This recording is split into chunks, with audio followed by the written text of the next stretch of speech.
وہ اسجد کا دن نہیں تھا۔ اسجد نے اعتراف کیا، اور اگر آپ کو یہ خیال ہے کہ اناٹمی اور بزنس کو ڈسکس کر کے ہمارے اندر کوئی انڈرسٹینڈنگ ڈیولپ ہوگی تو ٹھیک ہے، آئندہ ہم یہی ڈسکس کر لیا کریں گے۔ امامہ کے لہجے میں لاپرواہی کا عنصر واضح تھا۔ تم کو میری کوئی بات بری لگی ہے؟ بالکل بھی نہیں، میں کیوں برا مانوں گی؟ اس کے لہجے میں موجود حیرت کے عنصر نے اسجد کو مزید شرمندہ کر دیا۔ شاید میں نے غلط بات کی ہے، شاید نہیں، یقیناً۔ اس نے تینوں لفظوں پر باری باری زور دیتے ہوئے کہا۔ تم جانتی ہو میرے نزدیک یہ رشتہ کتنی اہمیت کا حامل ہے؟ میرے بہت سے خواب ہیں اس رشتے کے حوالے سے، تمہارے حوالے سے۔ اسجد نے ایک گہری سانس لے کر کہا۔ امامہ بے تاثر چہرے کے ساتھ اسی ویل کو دیکھ رہی تھی۔ شاید اس لیے میں ضرورت سے زیادہ احساس ہو جاتا ہوں۔ مجھے اس رشتے کے حوالے سے کوئی خوف نہیں ہے۔ میں جانتا ہوں یہ رشتہ ہم دونوں کی مرضی سے ہوا ہے۔ وہ اس کے چہرے پر نظریں جمائے بڑے جذب سے کہہ رہا تھا، اور یکدم ہی سے ایک بار پھر یہ احساس ہونے لگا تھا جیسے وہ وہاں موجود نہیں تھی اور اس کی بات نہیں سن رہی تھی۔ اسجد کو لگا وہ پھر ایک بار خود سے باتیں کر رہا۔ ایک بہت بڑی کوٹھی کے عقب میں موجود انیکسی سے میوزک کی آواز باہر لان تک آ رہی تھی۔ باہر موجود کوئی بھی شخص انیکسی کے اندر موجود لوگوں کی قوت برداشت پر حیرانگی کا اظہار کر سکتا تھا، لیکن وہ انیکسی کے اندر موجود لوگوں کی حالت دیکھ لیتا تو وہ اس حیران قوت برداشت کی وجہ جان لیتا۔ انیکسی کے اندر موجود 6 لڑکے جس حالت میں تھے، اس حالت میں اس سے بھی زیادہ تیز میوزک ان پر اثر انداز نہ ہو سکتا تھا، اور جہاں تک 7ویں لڑکے کا تعلق تھا تو وہ ایسی کسی چیز سے متاثر نہیں ہوتا تھا۔ انیکسی کا وہ کمرہ اس وقت دھوئیں کے مرغولوں اور عجیب قسم کی بو سے بھرا ہوا تھا۔ قالین پر ایک مشہور ریسٹورنٹ سے لائے گئے کھانے کے کھلے ہوئے ڈبے اور ڈسپوزیبل پلیٹیں چمچے بھی پڑے تھے۔ قالین پر کھانے پینے کی بچی کچی چیزیں اور ہڈیاں بھی ادھر ادھر پھینکی گئی تھی۔ سافٹ ڈرنکس کی پلاسٹک کی بوتلیں بھی ادھر ادھر لڑک رہی تھی۔ کیچپ کی بوتلوں سے نکلنے والی کیچپ قالین کے اندر کچھ بدنما داغ بنا رہی تھی۔ وہ 7 لڑکے اسی قالین پر ایک دوسرے سے کچھ فاصلے پر براجمان تھے۔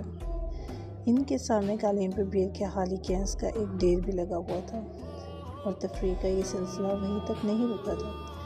اس وقت وہ ان ڈرگس کو استعمال کرنے میں مصروف تھے جن کا انتظام ان میں سے ایک نے کیا تھا۔ پچھلے 2 ماہ میں وہ تیسری بار اس ایڈونچر کے لیے اکٹھے ہوئے تھے، اور ان 3 مواقع پر وہ 4 مختلف قسم کے ڈرگس استعمال کر چکے تھے۔ پہلی بار انہوں نے وہ ڈرگ استعمال کی تھی جو ان میں سے ان کو اپنے باپ کی دراز سے ملی تھی۔ دوسری بار انہوں نے جو ڈرگ استعمال کی تھی وہ انہیں اپنے ایک اسکول فیلو کے توسط سے اسلام آباد کے ایک کلب سے خریدی تھی، اور اس بار وہ جو ڈرگ استعمال کر رہے تھے وہ انہوں نے ایک ٹرپ پر راولپنڈی کی ایک مارکیٹ میں سے ایک افغان سے خریدی تھی۔ تینوں مواقع پر انہوں نے ان ڈرگس کے ساتھ الکوحل کا استعمال کیا تھا، جس کا حصول ان کے لیے مشکل نہیں تھا۔ اس وقت بھی ان 7 لڑکوں میں سے 6 لڑکے پوری طرح نشے میں تھے۔ ان میں سے ایک بھی کانپتے ہاتھوں کے ساتھ ڈرگ کو سونگھنے کی کوشش کر رہا تھا، جبکہ 2 لڑکے سگریٹ پیتے ہوئے باقی لڑکوں کے ساتھ ٹوٹی پھوٹی گفتگو کر رہے تھے۔ 7واں لڑکا مکمل طور پہ ہوش میں تھا، اور اس لڑکے کا چہرہ پمپل سے بھرا ہوا تھا، اور اس کے گلے میں موجود ایک سیاہ تنگ ڈوری میں 3-4 تانبے کی عجیب و غریب شکلوں کے زیورات پروئے ہوئے تھے۔ ایلوس پریسلی سٹائل کی کالر والی ڈارک بلو شرٹ کے ساتھ وہ ایک بیہودہ سی سرمئی جینز پہنے ہوئے تھا۔ اس نے آنکھیں کھول کر اپنی دائیں جانب موجود لڑکوں پر ایک نظر ڈالی۔ اس کی آنکھیں سرخ ہو رہی تھیں، مگر اس سرخی کے باوجود ایسا کوئی تاثر نہیں دے رہی تھی کہ وہ باقی لڑکوں کی طرح مکمل طور پر نشے کی گرفت میں تھا۔ چند منٹ دیکھنے کے بعد اس نے سیدھے ہوتے ہوئے ڈبیا میں موجود باقی ڈرگ کو ان میں ڈال دی اور ایک چھوٹے سے اسٹرا سے اسے سونگھنے لگا۔ کافی دیر بعد اس نے اسٹرا کو ایک طرف پھینک دیا اور اپنے ہاتھ کی پور پر تھوڑی سی ڈرگ رکھ کر زبان کی نوک کے ساتھ کچھ دلچسپی تجسس مگر احتیاط کے ساتھ اسے چکھا۔ دوسرے ہی لمحے اس نے برق رفتاری کے ساتھ اپنے پائی جانب ٹھوکا۔ ڈرگ یقیناً بہت اچھی کوالٹی کی تھی۔ اس کی آنکھیں اب پہلے سے زیادہ سرخ ہو رہی تھیں، مگر ابھی بھی وہ اپنے ہوش و حواس میں تھا۔ اس کے چہرے کے تاثرات سے اندازہ ہو رہا تھا کہ وہ اپنی سرگرمی سے کچھ زیادہ محظوظ نہیں ہوا۔ 1-2 منٹ کے بعد اس نے اپنے پاس قالین پہ پڑے ہوئے بیئر کے کین سے چند گھونٹ لیتے ہوئے ڈرگ کے ذائقے کو صاف کرنے کی کوشش کی۔ کین رکھنے کے بعد وہ چند منٹ تک کون میں موجود ڈرگ کو دیکھتا رہا۔ دوسرے 6 لڑکے اس وقت پورے نشے میں پوری طرح سے دھت کارپٹ پر اوندھے سیدھے پڑے ہوئے تھے، مگر وہ ابھی بھی اسی طرح بیٹھا تھا۔ کین میں موجود بیئر کے گھونٹ لیتے ہوئے وہ سوچ کے انداز میں ان کو دیکھتا رہا۔ اس کی آنکھیں اب سرخ ہو رہی تھیں، مگر ان میں موجود چمک بتا رہی تھی کہ وہ ابھی تک پورے۔ یہ اس کے ساتھ تیسری بار ہوا تھا۔ پہلی 2 بار ڈرگ استعمال کرنے کے بعد وہ اسی طرح بیٹھا رہا تھا، جبکہ اس کے دوست بہت جلد نشے میں دھت ہوئے تھے۔ رات کے پچھلے پہر وہ ان لوگوں کو اسی حالت میں چھوڑ کر خود گھر آ گیا تھا۔ آج بھی وہ یہی کرنا چاہتا تھا۔ کمرے کے اندر موجود ڈرگ کی بو سے اسے پہلی بار الجھنے لگا۔ اس نے کھڑا ہونے کی کوشش کی اور وہ لڑکھڑایا۔ اپنی لڑکھڑاہٹ پر قابو پاتے ہوئے وہ سیدھا کھڑا ہو گیا۔ نیچے جھک کر اس نے کارپٹ کی رنگ، والیٹ اور کریڈٹ کارڈ اٹھاتے ہوئے آگے بڑھ گیا۔ اپنی سرخ آنکھوں سے اس نے کمرے میں ایک نظر دوڑائی، یوں جیسے کوئی چیز یاد کرنے کی کوشش کر رہا ہو۔ پھر وہ کمرے کے دروازے کی طرف بڑھ گیا۔ ایک بار پھر نیچے بیٹھ کے اس نے جاگرز پہنے اور ان کے تسموں کو ٹخنوں کے گرد لپیٹ کر گھیرا باندھ دیا۔ پھر دروازے کا لاک کھول کر وہ باہر نکل آیا۔ روشنی سے یکدم وہ کوریڈور کی تاریکی میں آ گیا تھا۔ اندھیرے میں اپنا راستہ ڈھونڈتے ہوئے انیکسی کے بیرونی دروازے کو کھولتا ہوا باہر لان میں آ گیا۔ انیکسی کی سیڑھیاں اترتے ہوئے اسے اپنے ناک میں سے کوئی چیز بہتی ہوئی محسوس ہوئی۔ بایاں ہاتھ اٹھا کر اس نے اپنی اوپری ہونٹ پر رکھا اور اس کی انگلیاں چپچپانے لگیں۔ اس نے ہاتھ اٹھاتے ہوئے اپنی انگلیوں کو انیکسی کی بیرونی لائٹ میں دیکھا۔ اس کی پوروں پر خون کے قطرے لگے ہوئے تھے۔ اس نے اپنے ٹراؤزر کی جیب کو ٹٹولتے ہوئے اندر سے ایک رومال برآمد کیا اور اپنی پوروں پر لگا ہوا خون صاف کیا، اور اس کے بعد اسی رومال کے ساتھ اس نے اپنی ناک سے چمکنے والا خون صاف کیا اور اسے اپنے حلق میں کوئی چیز چبھتی ہوئی محسوس ہوئی۔ اسے اب اپنے سینے میں گھٹن کا احساس ہونے لگا۔ چند گہرے سانس لے کر اس نے اپنی گھٹن کو کم کرنے کی کوشش کی۔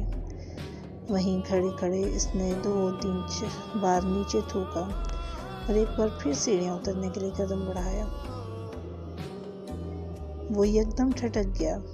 اس کے ناک میں عجیب سی سنسناہٹ ہوئی اور پھر یکدم کوئی چیز پوری قوت سے بہنے لگی۔ وہ بے اختیار کمل کے بل جھک گیا۔ ایک دار کی صورت میں اس کے ناک سے نکلنے والا خون سیڑھیوں پر گرنے لگا تھا۔ ماربل پہ پھسلتا ہوا خون وہ اسے دیکھتا رہا۔ گولف کلب میں تقریب تقسیم انعامات منعقد کی جا رہی تھی۔ 16-17 سالہ سالار اسکندر بھی انڈر 16 کی کیٹیگری میں 7 انڈر پار کے اسکور کے ساتھ پہلی پوزیشن کی ٹرافی وصول کرنے کے لیے موجود تھا۔ اسکندر عثمان نے سالار اسکندر کا نام پکارے جانے پر تالیاں بجاتے ہوئے اس ٹرافی کیبنٹ کے بارے میں سوچا، جس میں اس سال انہیں کچھ مزید تبدیلیاں کروانی پڑیں گی۔ سالار کو ملنے والی شیلڈز اور ٹرافیز کی تعداد اس سال بھی پچھلے سالوں جیسی ہی تھی۔ ان کے تمام بچے پڑھائی میں بہت اچھے تھے، مگر سالار اسکندر باقی سب سے مختلف تھا۔ ٹرافیز، شیلڈ اور سرٹیفکیٹس کے معاملے میں وہ اسکندر عثمان کے باقی بچوں کے سے بہت آگے تھا۔ 150 IQ لیول کے حامل اس بچے کا مقابلہ کرنا ان میں سے کسی کے لیے بھی ممکن نہیں تھا۔ فخریہ انداز میں تالیاں بجاتے ہوئے اسکندر عثمان نے دائیں طرف بیٹھی ہوئی اپنی بیوی سے سرگوشی میں کہا، یہ گولف میں اس کی 13ویں اور اس سال کی 4تھی ٹرافی ہے۔ ہر چیز کا حساب رکھتے ہو تم، اس کی بیوی نے مسکراتے ہوئے قدرے ستائشی انداز میں اپنے شوہر سے کہا، جس کی نظریں اس وقت مہمان خصوصی سے ٹرافی وصول کرتے ہوئے سالار پر مسکور تھیں۔ صرف گولف کا؟ اور کیوں؟ وہ تم اچھی طرح سے جانتی ہو۔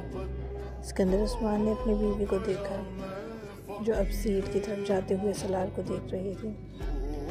آئی بیٹ اگر یہ اس وقت اس مقابلے میں شرکت کرنے والے پروفیشنل کھلاڑیوں کے ساتھ بھی کھیل رہا ہوتا تو اس وقت اس کے ہاتھ میں یہی ٹرافی ہوتی۔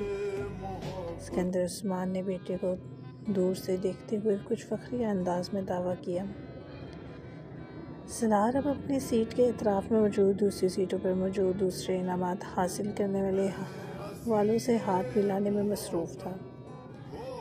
ان کی بیوی کو اسکندر عثمان کے دعوے پر کوئی حیرانگی نہیں ہوئی، کیونکہ وہ جانتی تھی سالار کے بارے میں یہ ایک باب کا جذباتی جملہ نہیں تھا، وہ واقعی ہی اتنا غیر معمولی تھا۔ اسے 2 ہفتے پہلے اپنے بھائی زبیر کے ساتھ اسی گولف کورس پر 18 ہول پر کھیلے جانے والا گولف کا میچ یاد آیا۔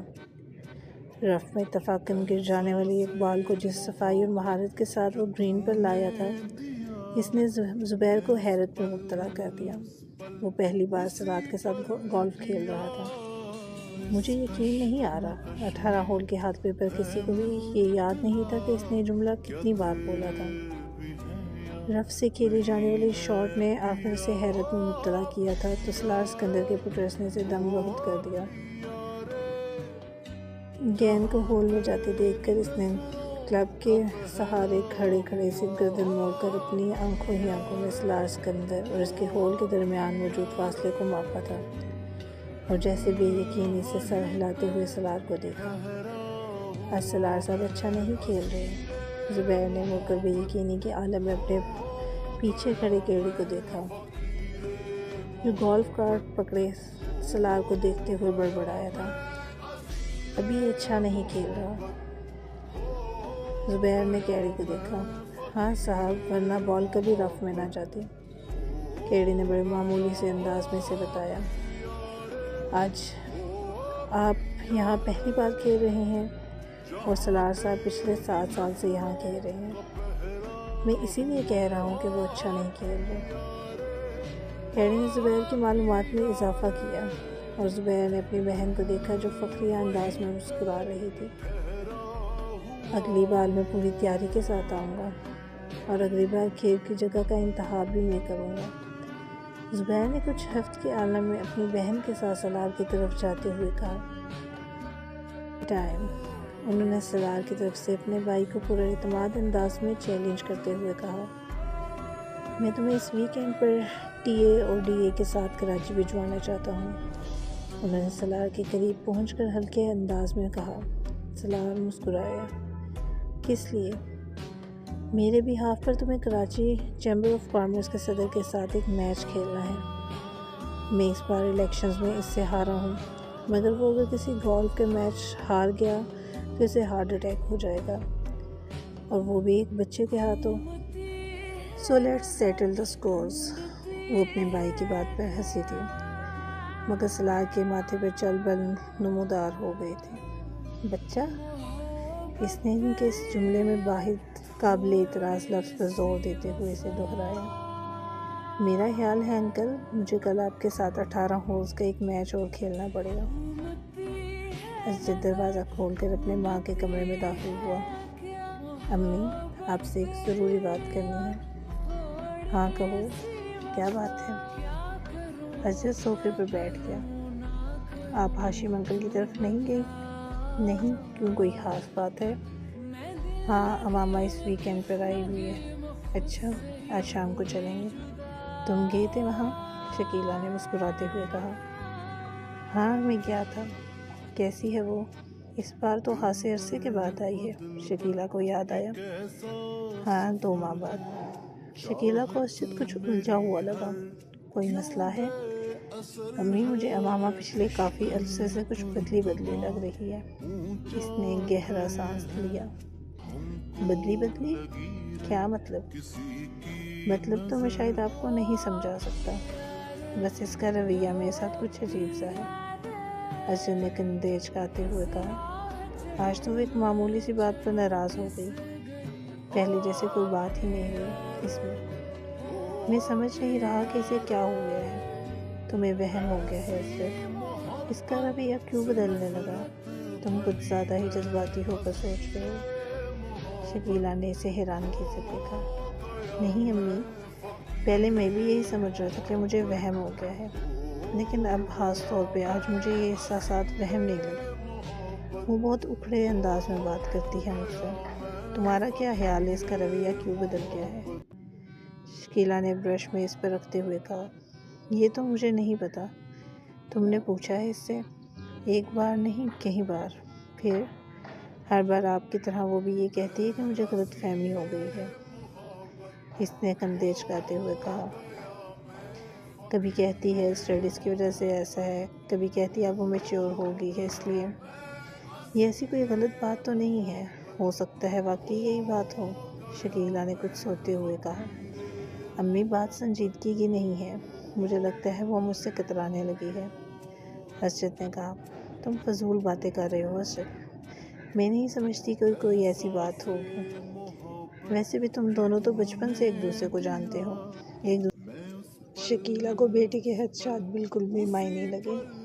ظاہر ہے عمر کے ساتھ کچھ تبدیلیاں آ ہی جاتی ہیں، اب بچے تو رہے نہیں تم لوگ، تم معمولی باتوں پر پریشان ہونے کی عادت چھوڑ دو، انہوں نے بیٹے کو سمجھاتے ہوئے کہا۔ ویسے بھی ہاشم بھائی اگلے سال اس کی شادی کر دینا چاہتے ہیں، وہ کہہ رہے تھے کہ وہ بعد میں اپنی تعلیم مکمل کرتی رہے گی، کم از کم وہ اپنے فرق سے سبکدوش ہونا چاہتے ہیں، شکیلا نے انکشاف کیا۔ انکل نے ایسا کہا؟ اسجد کچھ چونکا۔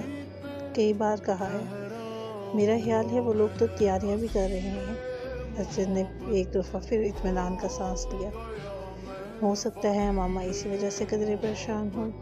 ہاں ہو سکتا ہے، بہرحال یہ بھی صحیح ہے، اگلے سال شادی ہو جانی ہے، اسجد نے کچھ مطمئن ہوتے ہوئے کہا۔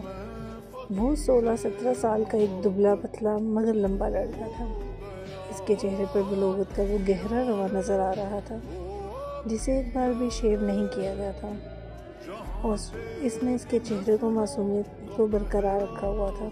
وہ سپورٹ شارٹس اور ایک ڈھیلی ڈالی شرٹ پہنے ہوئے تھا، اس کے پیروں میں کاٹن کی جرابیں اور جاگرز تھے۔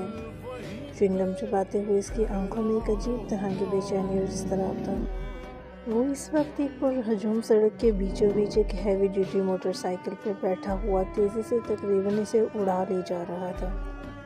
وہ کسی قسم کے ہیلمٹ کے بغیر تھا اور بہت رش انداز میں موٹر سائیکل کو چلا رہا تھا۔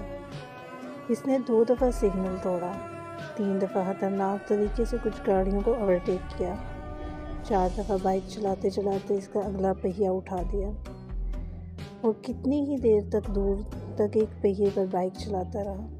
2 دفعہ دائیں بائیں دیکھے بغیر اس نے برق رفتاری سے اپنی مرضی کا ٹرن لیا۔ 1 دفعہ وہ زگ زیگ انداز میں بائک چلانے لگا۔ 6 دفعہ اس نے پوری رفتار سے بائک چلاتے ہوئے اپنے دونوں پاؤں اٹھا دیے۔ پھر یکدم اسی رفتار سے بائک چلاتے ہوئے اس نے 1 وے کی خلاف ورزی کرتے ہوئے اس لین کو توڑا اور دوسری لائن میں سناٹے کے ساتھ گھس گیا۔ سامنے سے آتی ہوئی ٹریفک کے بریکیں یکدم چرچرانے لگی۔ اس نے فل سپیڈ پر بائک چلاتے ہوئے یکدم ہینڈل سے اپنے ہاتھ اٹھا دیے۔ بائک پوری رفتار کے ساتھ سامنے آنے والی گاڑی کے ساتھ ٹکرائی۔ وہ ایک جھٹکے کے ساتھ ہوا میں بلند ہوا اور پھر کسی چیز پر گرا۔ اسے اندازہ نہیں ہوا اس کا ذہن تاریک ہو چکا تھا۔